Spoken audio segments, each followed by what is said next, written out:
Common Formative Assessment basically is a team of teachers that teach the same grade level or the same course. And they decide together that for a particular unit of study, they're going to create a post-assessment at the end of the unit and then a pre-assessment at the beginning of the unit so they can get a starting point for where kids are at. Really, it's just basic good teaching strategies, making sure that kids know this is what we're learning, this is what you need to know to be successful, and making sure that the teachers know that too and that we stay focused on that and keeping it on the standards. We do a pre-test and then they mark how they're doing on each standard, and they've got the objectives for the whole unit and the vocab for the whole unit. So there's a lot more responsibility on them to keep track of that data and to also advocate for themselves and say, hey, this is the part that I'm still having trouble on, this is where I need your help. They want to use the assessment results to inform next steps instruction and help all kids succeed. I want them to see that everything that they've been doing all along is still valid and not to be overturned or not used any longer, but what this process does is it intentionally pulls together all the key things that teachers are already doing with regard to use of standards, assessments, instructional practices, and curriculum.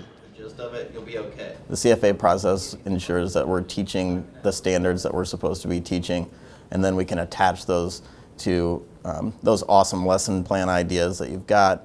It's not usually reinventing the wheel, but it is going back to double check that we've covered every base. I think students react really well when their expectations are clear.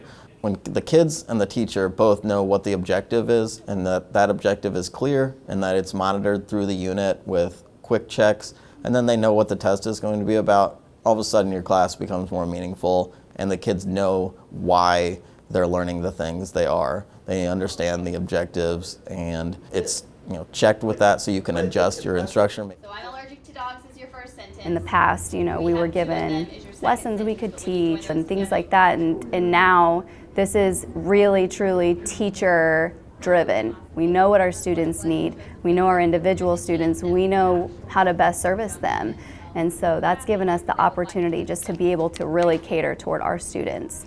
I think the biggest benefit of this whole process has been, from a teacher standpoint, the opportunity to really sit down and look at the expectation of a standard and what we're being asked students to do on a daily basis or as a skill for the grade level. It's given us the opportunity to really discuss that.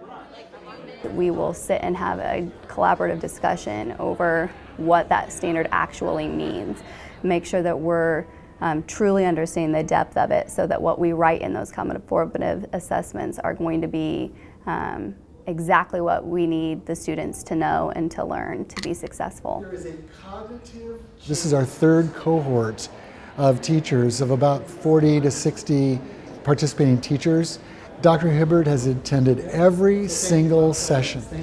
He's also had his central office, key personnel here, all of the principals and or assistant principals of each of the schools has been in attendance, working with their teachers from their own school buildings, and that's been extraordinary to bring everybody to a same level of understanding, which can only result in far greater learning for all the students.